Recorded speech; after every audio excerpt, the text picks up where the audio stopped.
Welcome to Lindamood-Bell Radio. I'm Dave Hungerford for Lindamood-Bell. Lindamood-Bell has pioneered programs to develop the sensory cognitive processes that underlie reading and comprehension. Our experience, quality of instruction, and commitment to ongoing research are the keys to our success. We are committed to making a difference in the lives of the children and adults we are fortunate enough to serve. For more information, visit us at lindamoodbell.com. Today's episode is a webinar presented by Paul Worthington, Lindamood-Bell's Director of Research and Development. It's entitled Beyond the Science of Reading, Evidence-Based Instruction, Improving Literacy for All. Here it is.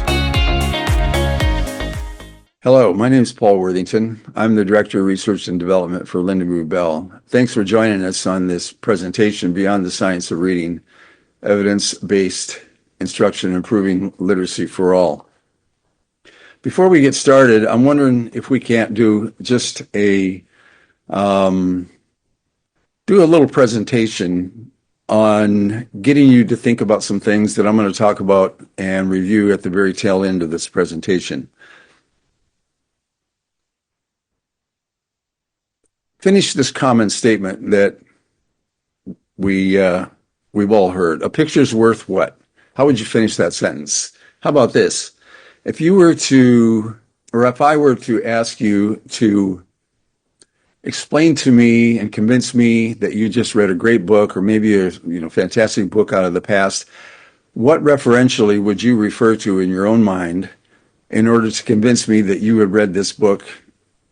How is it that you would go about doing that? I'm curious about that. As we dive into this presentation, we'll talk about that a little bit more. So let's get into the core of this. As you know, we're going to talk about the science of reading and what the current thinking is about that. Why is the science behind reading important? Well, based upon current policy, it's mandated in legislatures, etc., not to mention the federal government. And I guess I'll ask the following question: how comprehensive is the science behind what we're calling the science of reading?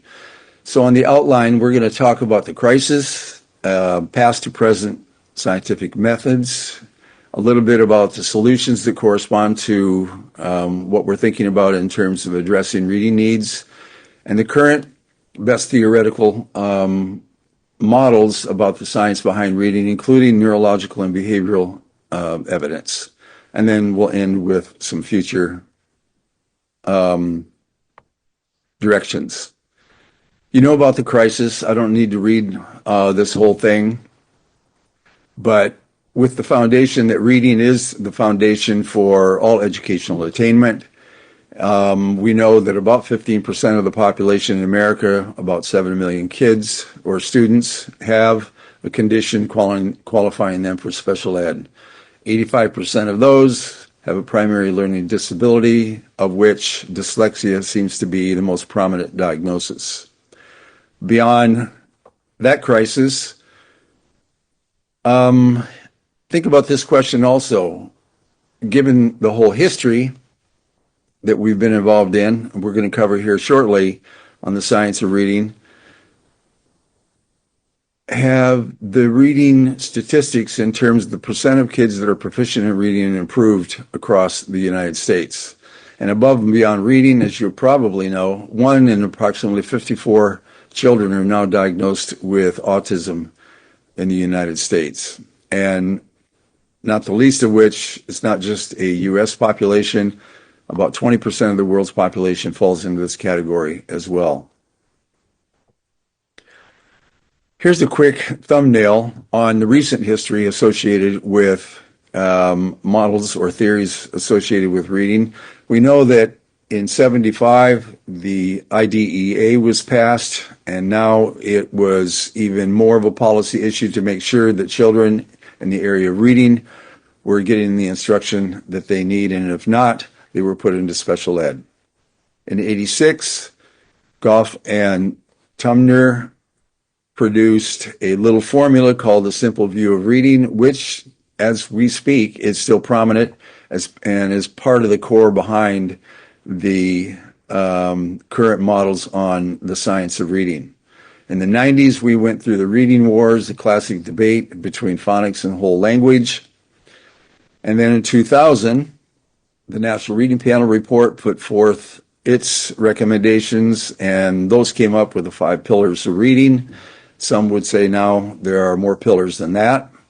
In 2002, the federal government stepped in and established the National Institutes of Science.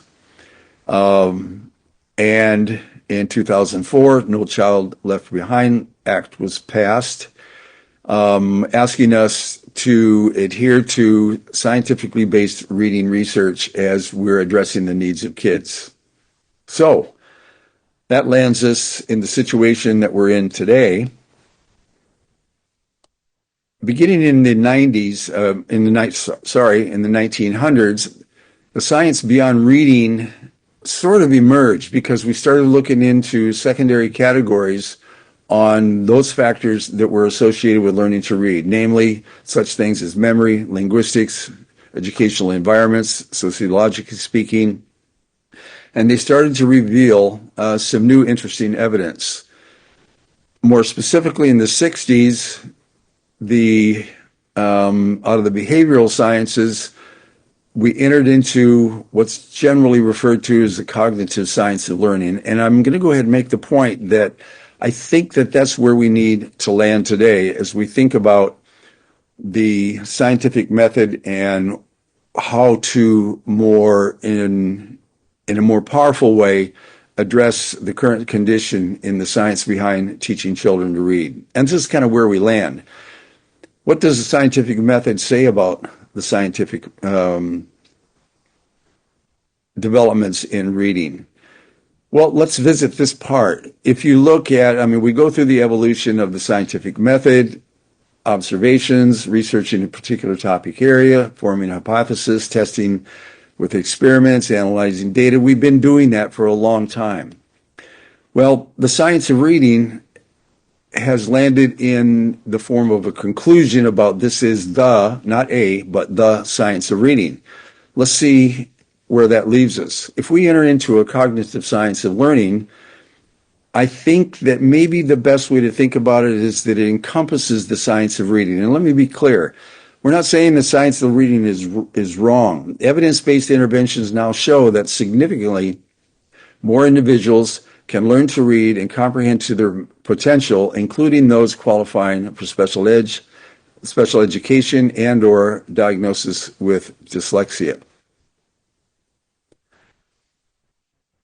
There's that 1986 view of Goff and Tunmer. The theory goes like this. If you do the math, you take decoding, times that by linguistic comprehension, in other words, oral language comprehension, if you can listen and understand what somebody's saying, then the byproduct of that would be that you have reading comprehension. Let's be clear, and this is a key point that I'd like to make. That formula is based on the language code. It assumes, for example, and this is one of the debates, is that what would happen if this is the equation that a child does not have listening comprehension, then that means that there could be a factor as related to whether or not they're going to be able to comprehend written language. I'm going to show you some data a little bit later that says in our clinical experience, fully 25% of the kids that we see, over 3,000 kids a year, can decode fine, but they don't have good oral or written language comprehension. We're going to talk about that in a little bit. So there are the 5 pillars that were put forth by the National Reading Panel report. They're all familiar to us. If we are going to do some knowledge acquisition, and there's a nice little test, it's called a regression analysis. Can we conclude in a prioritized way with pure reason that the knowledge embedded in the science of reading is conclusive? What about further down line? Are there other factors that would take away from the pure math associated with an a priori pure reason formula that might give us additional information? There is one test that we can take a look at the 5 pillars, and we do this on a standard way. Multiple regression is simply a statistical technique used to estimate the strength of our sensory cognitive assessments against a primary dependent variable. For example, I'll give you, let's say it's fluency is one of the 5 pillars, or let's say it's comprehension. What this regression work does is that the R-square value determines the proportion of variance toward a given dependent variable that can be expressed by an independent set of variables. Let's look at some of those. Here's how we do it. Again, let's take the one where fluency is concerned. If you look at the top of that, what you'll see, well, let's actually start at the bottom. If we look at vocabulary, comprehension, phonemic awareness, word attack, even symbol imagery or orthographic and phonological processing, spelling, word attack, rate, accuracy, where the issue of fluency is concerned, as you would expect, rate and accuracy show up as primary determinants of fluency. And if you look at the total bottom, that particular set of variables can account for, on the total model, about 96% of the variance that predicts really good fluency. The science of reading has done a really good job in sort of fleshing that out to make sure that the code, phonological awareness, phonics, and so forth all load that central ability to become fluent in decoding. But is that a guarantee for comprehension? The answer is no. They're all necessary, but are they sufficient?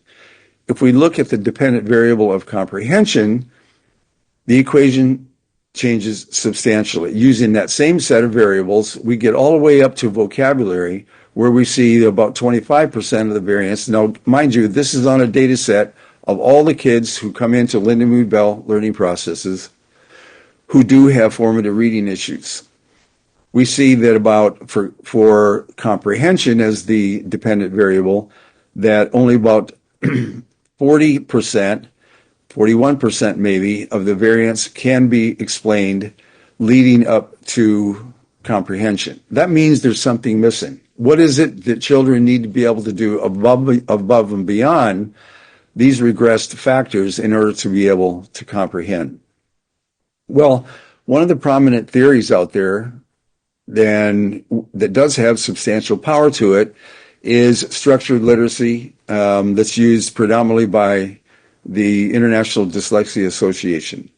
In their practice standards, what is taught, how it's taught, there are the components, if you read through all of those, and those are important considerations on the language side of the code of making meaning or gaining meaning from print. So those standards reflect in the current state of the scientific research base and are the result of rigorous development and a vetting process. That's all true. By the way, these standards were revised in 2018. Here's an interesting statistic. Of the 38 states having mandated the use of the science of reading as of, I think just last week, 7 have also required the Orton-Gillingham-based reading interventions, again, based upon structured literacy. So let's really dig further and ask ourselves, what is reading? It's symbolic language. It's an abstracted form of learning. Reading is a component. If you talk to any of the theoretical neuroscientists, they would all say that reading is in evolutionary history, an advent that came out 4,000 or 5,000 years ago, and in the whole scope of the development of our cognitive abilities, it's a recent intervention. Language, in its simplest form, is a form of communication code of exchanging the brain's sensory-derived, mentally representative information. Reading is actually grounded in the brain's mechanism to process sounds, symbols, and concepts. So if you're looking exclusively at reading, that fits. What about learning in general, of which reading is only a component part? Our 38-year history, and comprehensively, I would say, our scientific journey, here's where it's taken us. In sum, reading has evolved well beyond the science of reading. Where have we landed in the cognitive and behavioral neurosciences? As we said earlier, ESSA, the Department of Education, the Institute of Educational Sciences, for scientifically based evidence? What's the theory that has emerged if it does transcend what we know about the science of reading? Is there new evidence? I'm going to argue that there is evidence, and the most concise way we have to talk about it at this point is to put it in two codes, not just a singular code. A theoretical model for reading, for literacy actually, that does not exactly just include reading. The main advocate, the developer of this theory back in the late 60s, early 70s, that proposes a cognitive science of learning is Dr. Alan Pavio, who indicates that cognition is proportional to the extent that the coding mechanisms of mental representations, imagery at large, if you will, and language are integrated. Linguistic and cognitive competence and performance, including dyslexia, are mediated by the sensory input of mental representations. I think if we're only looking at the language code, you'll see, and I hope to make this point later, is that it applies as much to the whole issue in terms of decoding as it does in some of the more sophisticated architectures of learning. Here's a schematic that Pavio put out. One code, is it one code or is it two? Well, it's language. His proposal is that it's language and mental representations. How we make sense of what we read and what we hear is predicated on the ability to translate information in the language mode into mental representations. And the way he talks about it is that we've got these referential connections back and forth between the language code or verbal system and the nonverbal system, the mental representational code. That cognition occurs proportional to the extent that we can address those two factors. There you go.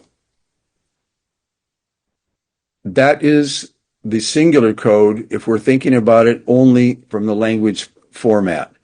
But it involves more than that. In fact, most recently, in the 7th edition of this particular edited edition of Theoretical Models and Processes of Literacy, one of the articles in there offers a unified theory of literacy that says DCT is among the strongest current candidates for developing a unified, scientifically based theory of literacy.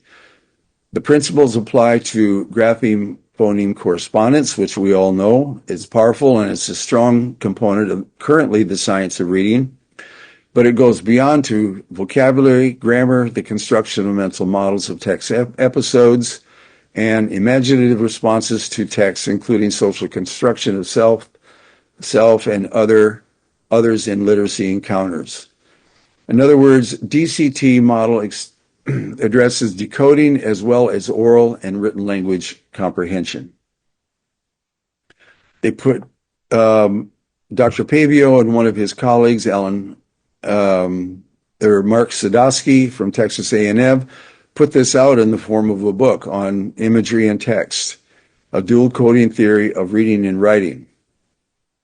So if we can look comparatively at the theoretical differences, the science of reading embraces teaching the language-only code. It assumes, if you will, the mental representational code. And let me make a clear statement here.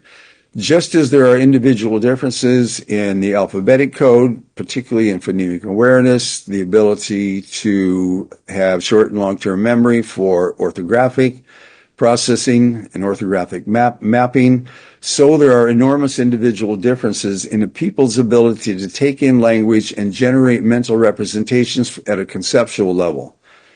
The proposition here is that the cognitive science of learning, including reading, embraces theoretically and instructionally the dual coding theory, the two codes of both language and mental representations. So how does that theory look relative to teaching reading and addressing learning more comprehensively? Let's dig into some data. For those of you who have taken any of our professional development courses, you will have seen this paradigm put forth in terms of a Venn diagram that illustrates the model for us. We refer to it as sensory cognitive functions that underlie the component parts of reading. Yes, there's phonemic awareness, the orthographic awareness, if you're looking at orthographic mapping, the alphabetic code, the combination of which is going into the rules that are associated with good phonics instruction. But there's also the issue of oral vocabulary development and then contextual reading leading to fluency. But the surrounding fabric around that is the ability to develop imagery, not only for sounds and letters, but to have concept imagery that corresponds to getting meaning from print and meaning from what's being said or heard. On top of that, we've got some categories that we've just simplified. We know about phonemic awareness, the ability to perceive the number, identity, and sequence of sounds within words, the relationship to one another's, and symbol imagery, the ability to create mental representations for sounds and letters and words. The combination of those two obviously leading to what we refer to as fluency in the 5 pillars.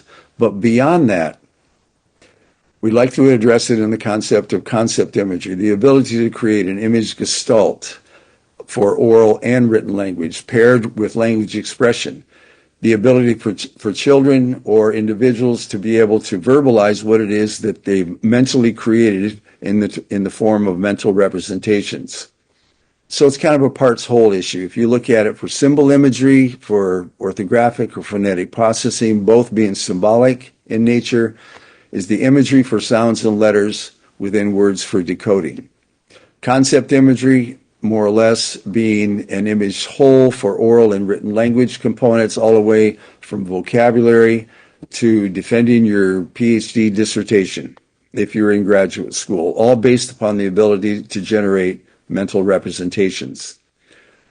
I referred to this earlier in terms of the statistics that we see. If you look at this pie chart that's associated with, if you will, sort of the phenotypes or the kinds of issues that we see for children and or adults that come in to Lindamood-Bell, what you see here is that at the bottom, that 44% of all the students that we see come in, and they purely have an issue where decoding is concerned. I'm going to show you a little bit later a breakout of that where dyslexic students are concerned.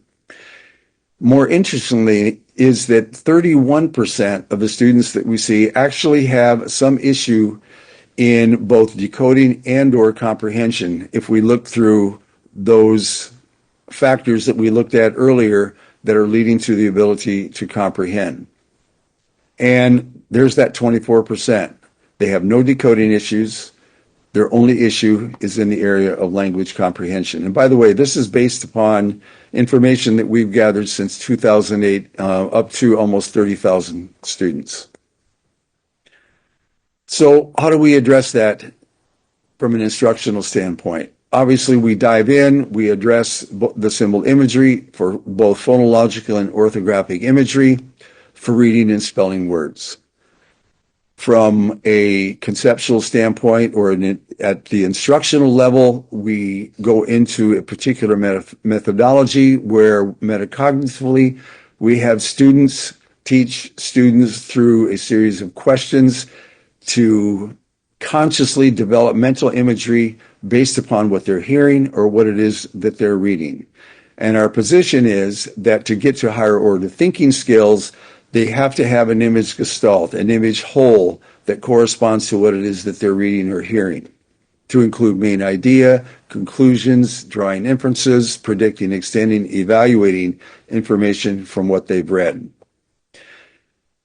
And symptomatically, when we look at the manifestations of the behaviors associated with poor decoding skills or weakness of what we call symbolic imagery, word attack, well, you can read these. There's any number that wouldn't be surprising to any of you who are addressing the needs of kids or individuals out there who fall into the classic dyslexic category. And in fact, if it's a severe weakness, they may have a previous diagnosis of dyslexia. What about the symptoms associated with concept imagery?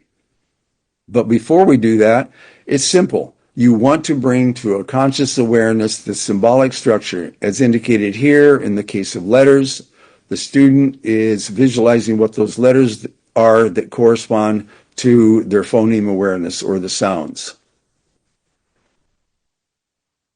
What about how does dual coding address imagery in dyslexia? You saw that slide earlier that related to the idea that linguistic competence and performance, including dyslexia, are mediated by the sensory input of mental representations for sounds and letters. I'm going to show you some longitudinal data that we have on the dyslexic population, again, using that same population going from 2008 up to the end of 2023. We've served over 30,000 students during that period of time. 44% of those, or 12,000 and change, of those students served were presented as having decoding deficits. Of those, 9,000 had no previous diagnosis of dyslexia, but it turns out they had a profile of being dyslexic. 3,300 of those students did have a previous diagnosis of dyslexia.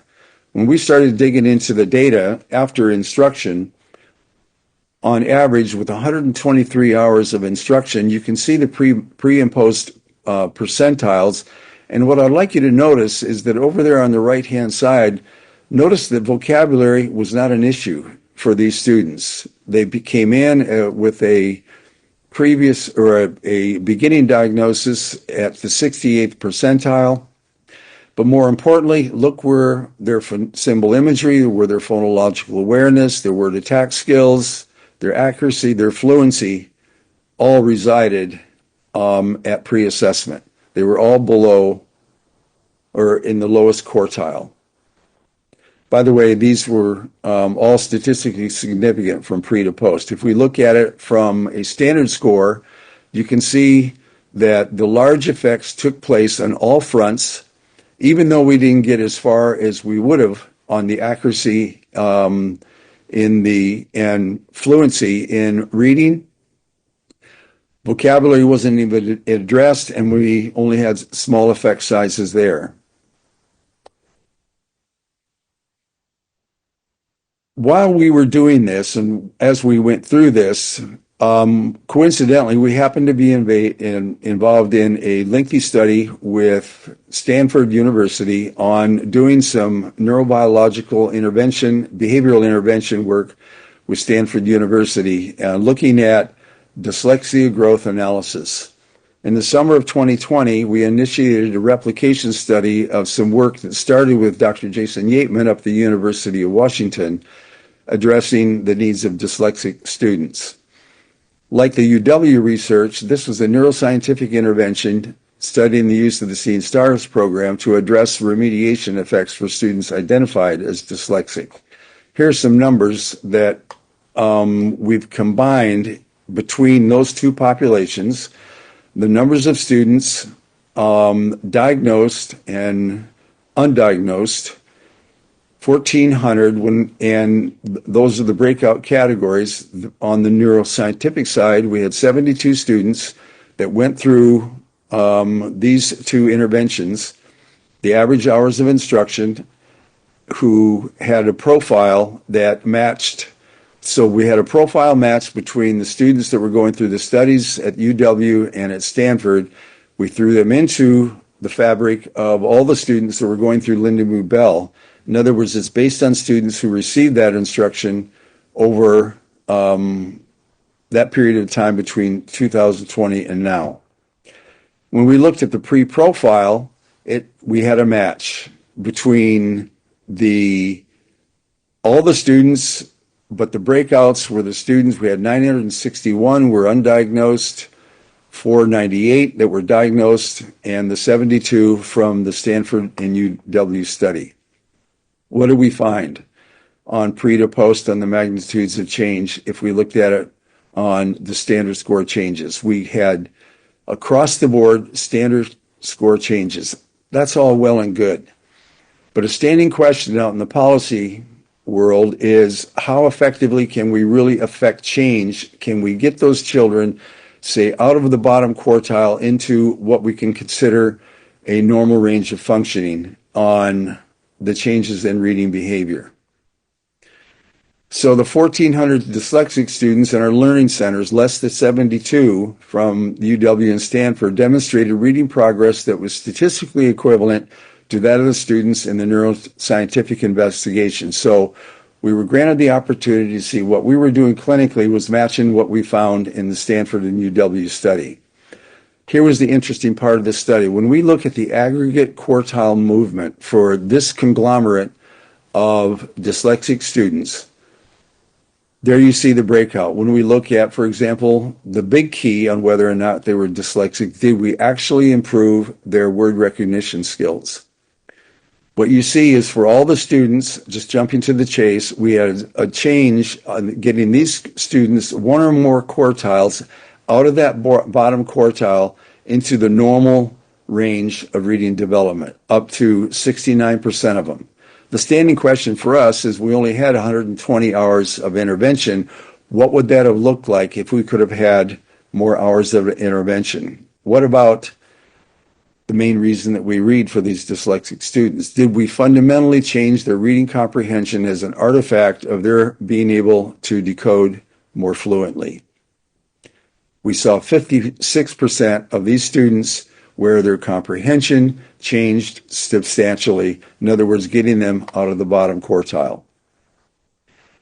So we see that students in the first quartile below the 25th percentile in measures of decoding, having a dyslexic profile after the intervention, significant numbers of those students moved beyond that first quartile. Can we call these students still dyslexic? It's a standing question. From the psychometric properties associated with it, they're no longer dyslexic. So this little intervention study shows the positive effects that we can have, and findings from our standpoint are adding validity to the tenets of dual coding theory, that we're grappling with the issues of phonological and orthographic processing, getting those melded into an effective phonics approach, and doing it under intensive clinical conditions. We can see those kinds of change, addressing the two codes. I'm going to talk a little bit more as we wrap this up on some of our other research university collaborations. Here are just some of the folks that we've been working with. I mentioned Stanford. We recently had a paper published by Stephen Meisler from Harvard on some work that we were doing at MIT.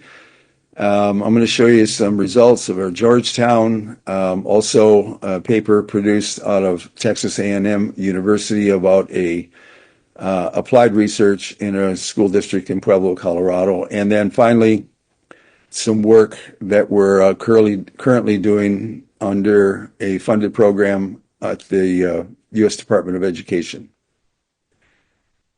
University of Washington.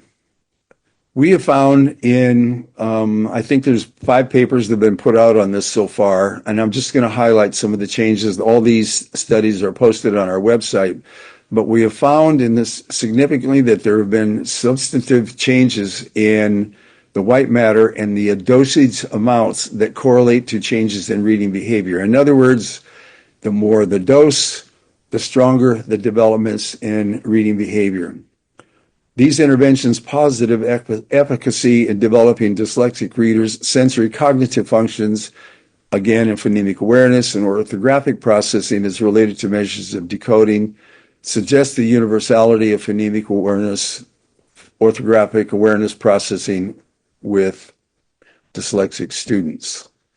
Here's just a quick look at this particular study that ended up with that dosage response relationship. In other words, if you take the beginning baseline profile, what you see in the gray area there, and you look at over time at intervals in the dosages, say between 40, 60, up to 160 hours of the intervention, in this case with 6 to 12-year-olds dyslexic with that profile, up to 160 hours, what we were able to show is that incrementally, when you dive into those two codes, you get an incremental change in the dose. And it's saying 2 things. One, the intervention was effective in terms of what was being done, but how it was being done under an intensive basis over a period of time was having profound effects in terms of the dosage response. One of the conclusions by Dr. Yateman at the tail end of that study when he was up at the University of Washington is, and I quote, "While many parents and teachers might worry that dyslexia is permanent, reflecting intrinsic deficits in the brain, these findings demonstrate that targeted, intensive reading programs not only lead to substantive improvements in reading skills, but also change in the underlying wiring of the brain's circuitry." How about Georgetown? One of the interesting things about Georgetown is we began our work with Georgetown clear back in 2004 when we had the opportunity to work with Dr. Eden and her lab there at Georgetown University to work with Juden Orton's now adult dyslexic in that particular study.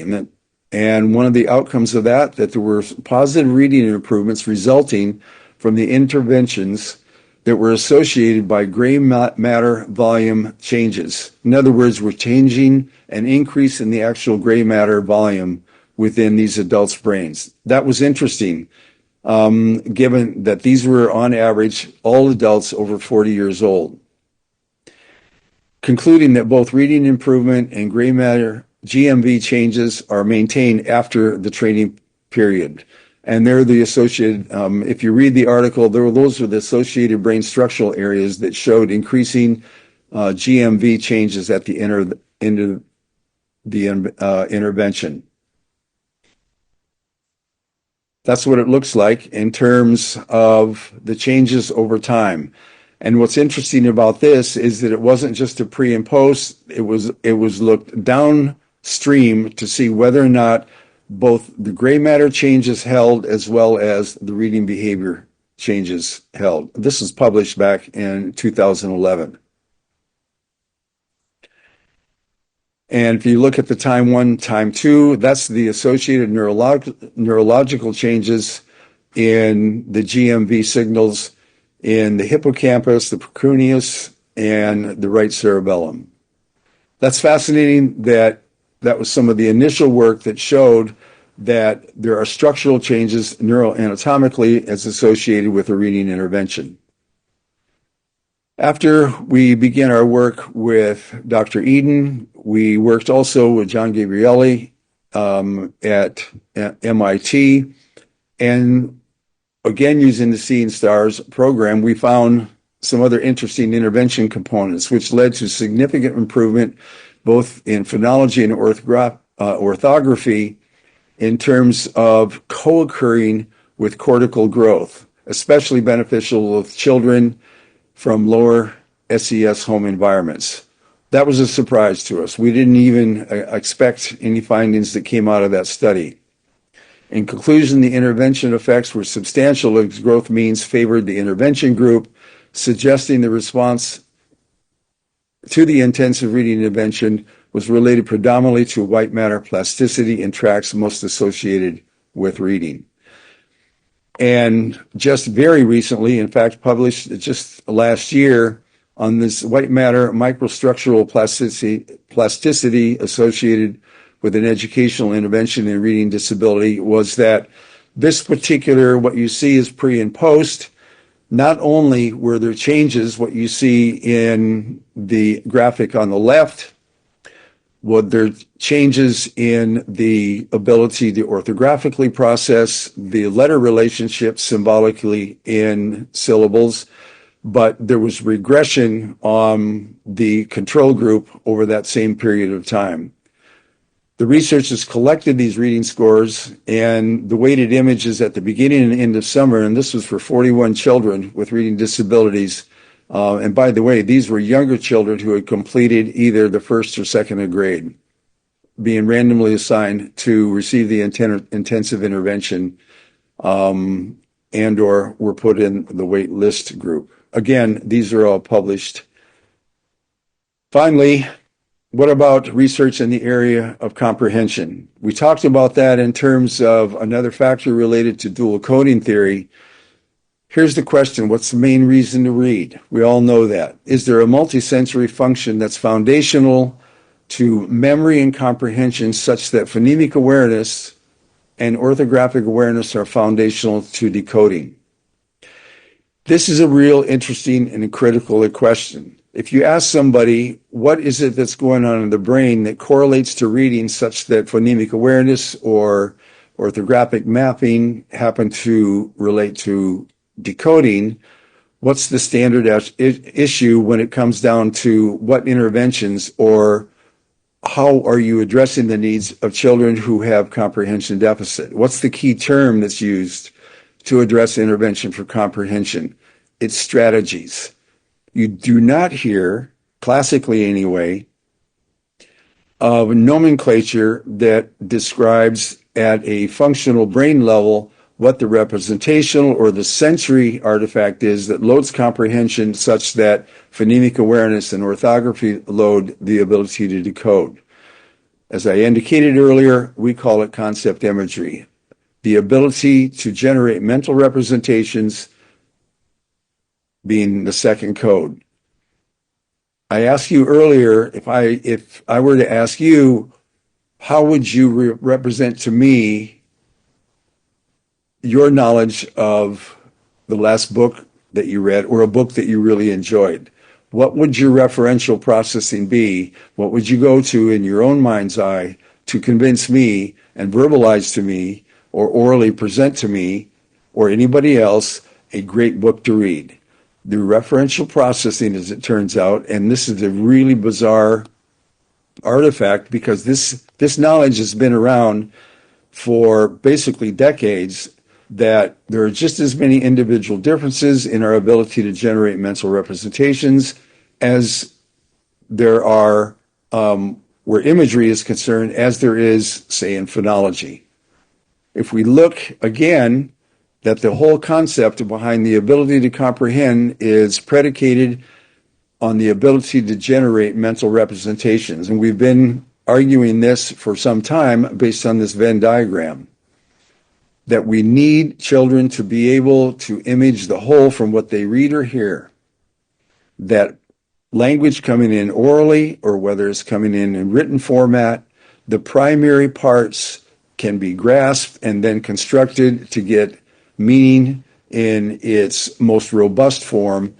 And again, if we look at the symptoms associated with concept imagery, we see children with all these symptoms, or many of them, and sometimes they're hit and miss, but it's associated with this ability, and they don't have decoding issues with their ability to understand what it is that they've been asked to read or what it is that they're listening to. And in the severe category, it even falls into the category, as I indicated earlier, the students who have autism spectrum disorders, or if they're labeled hyperlexic. So the goal is to bring imagery to consciousness, to direct instruction, to develop symbol imagery, instead of what do those words or what do you visualize for the letters that correspond to a particular syllable. We're just simply instructing students to say, what concepts, what images do you have in your mind when you read a sentence or, say, a paragraph? If we look at the comprehension gains based upon dual coding in our centers, we're looking at such things as vocabulary, word opposites, written language expression. If we put that same set of data to the same test I was talking to you about where the dyslexic students are concerned, using the visualizing and verbalizing program where we're dealing with them from a concept imagery standpoint, what do we find? We can get significant gains, taking out the fact that they have no decoding issues, but their vocabulary improves, their reading comprehension, more importantly, is improved with very large effect sizes. If we look at it as to whether or not we can get them out of the lowest quartile, what we also see is that we can change their comprehension and their vocabulary, and guess what? There's a secondary effect.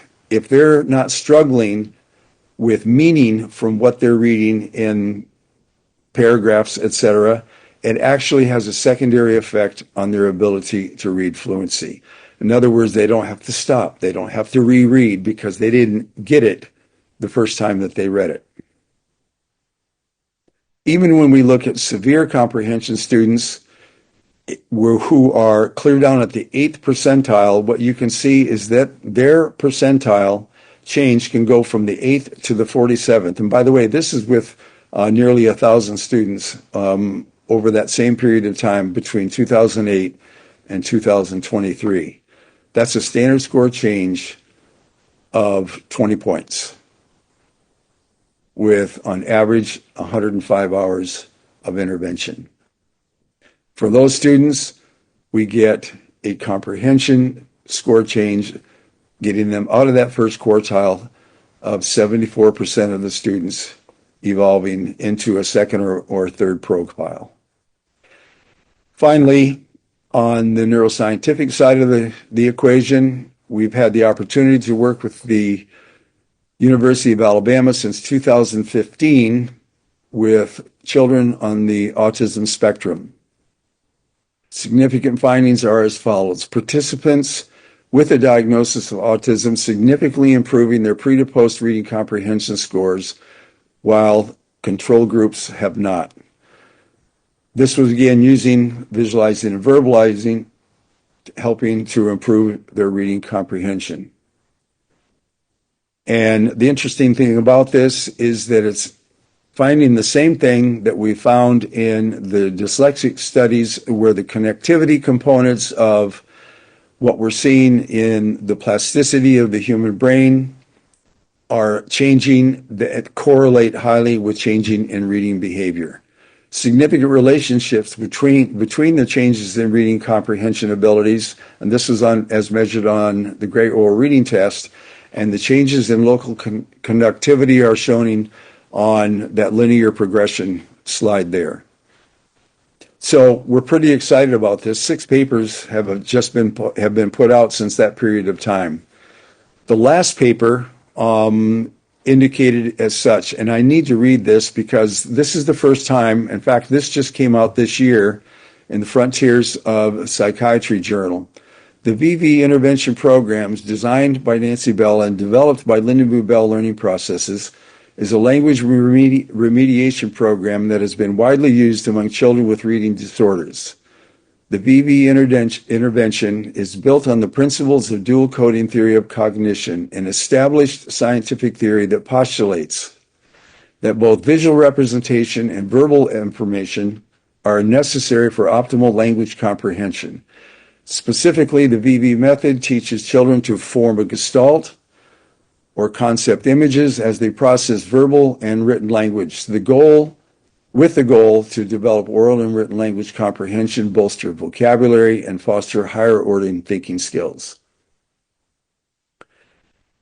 Finally, what's happened in public education? We did a statewide composite project that was published in the American Educational Research Journal starting in 1997. We started with the school district in Pueblo, Colorado.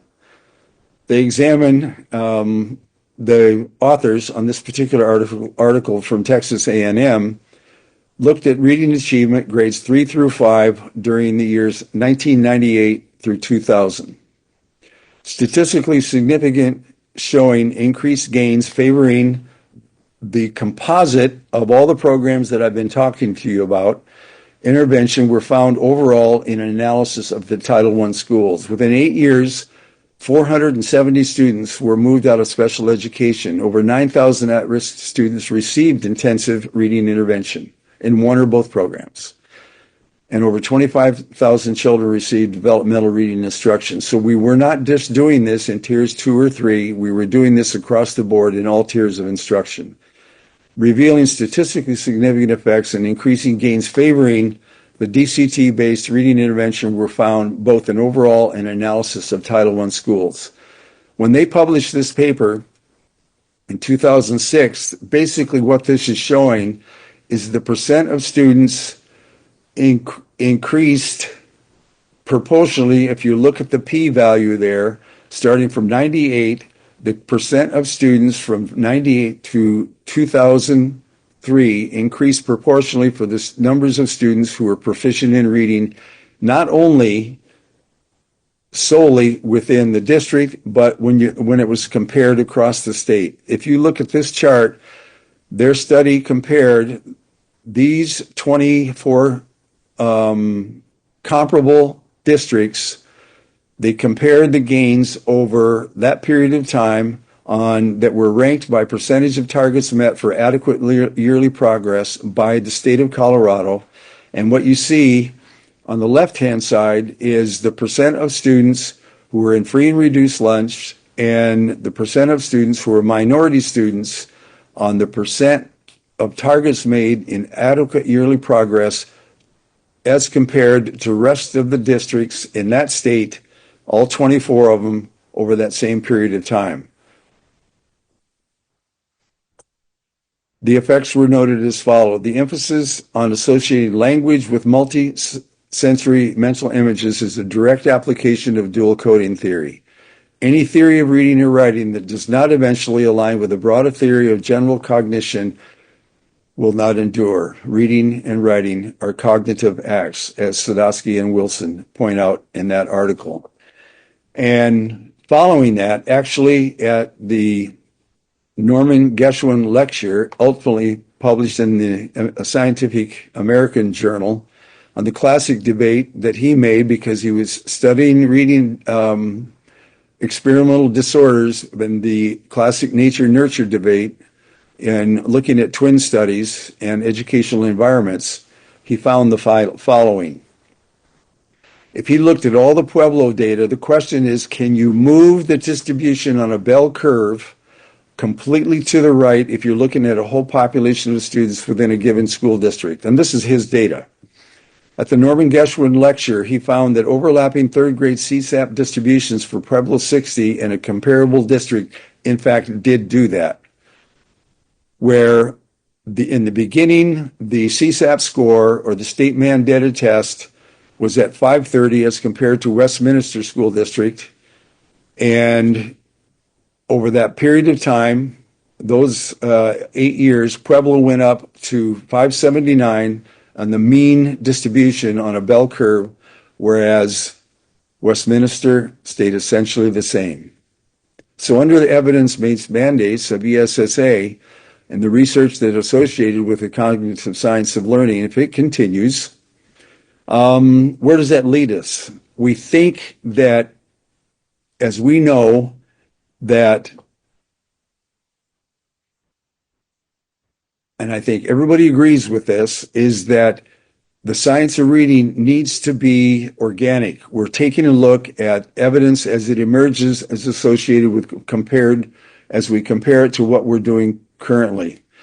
And so we have now landed in the advantageous position of the Institute of Educational Sciences are funding a 5-year research initiative that's just starting right now on the efficacy entitled An Efficacy Study of the Lindamood-Bell Learning Processes Complete Intervention for Upper Elementary Students, where in collaboration with the American Institutes of Research have been awarded funding from the U.S. Department of Education, Institute of Educational Sciences to conduct dual coding-based research on the impact of our instruction, again using Seed Stars and VV, in the professional development model that we use to bring this into a school district. The purpose of the study, the project, is to test the impact of this complete program on interventionist behavior and the reading outcomes of students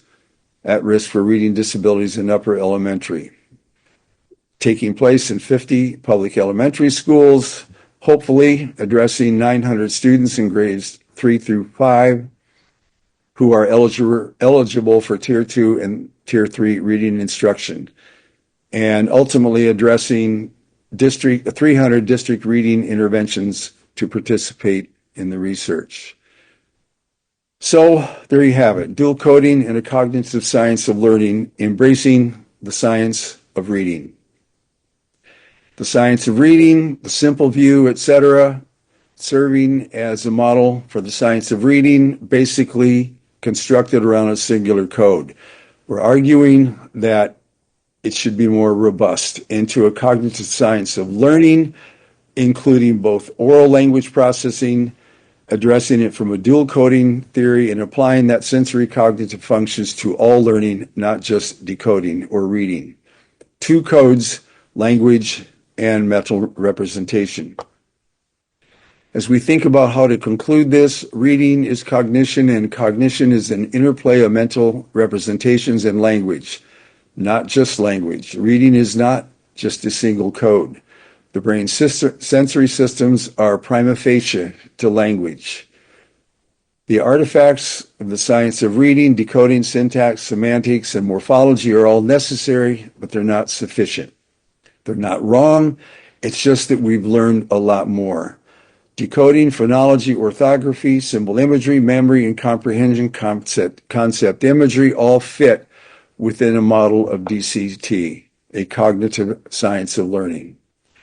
And just so we don't miss the mark on this, I'd like to end with just a little video from a child and a mother's response to his ability learning to read, the intent behind why we're doing this. Can you read it?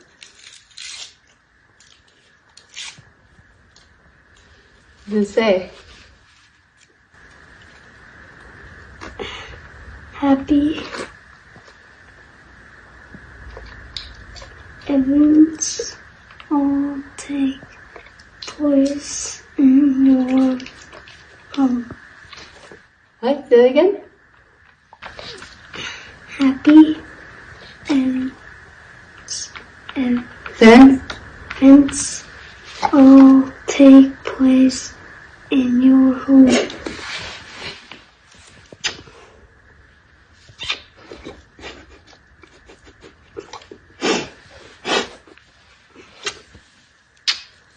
You did it, Rowan? You did.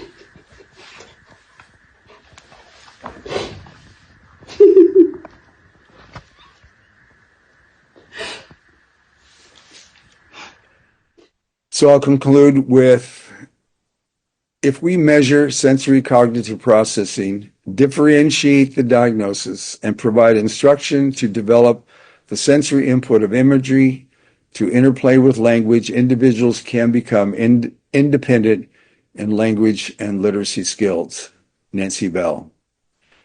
On that note, I have received some questions relative to the presentation that was just made.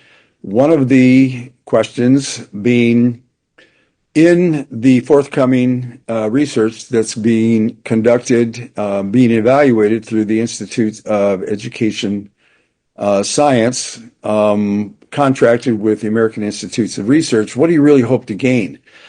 Basically, what we hope to find out in an applied research now funded through the U.S. Department of Education, whether or not we can find evidence that goes hand in hand with what it is that I just presented. We've got all this neuroscientific evidence. We think that there's a more robust way to address what we're generally calling the science of reading, but yet including learning into the whole fabric of being able to deal with the needs of the whole child, of which reading is simply a component. It's going to take us 2 years. We've got 3 districts lined up to participate in this research, stretched across America. And so I guess we'll just stay tuned and let our evaluators take a stab at, independent of our input, let them do the research on whether or not what it is that we found previously will work as efficaciously as what we found over the last 30 years in our adventure. I think that's all we have time for. Thanks for your attention. And if you have questions relative to what it is that we've covered, please feel free to contact us at Lindamood-Bell. We'll be happy to engage in conversation or answer any questions that you might have. Thank you. And thank you for listening. You can reach us at our website, lindamoodbell.com, or call us at 800-233-1819. You can also follow us on Facebook, YouTube, Instagram, and X. We are Lindamood-Bell.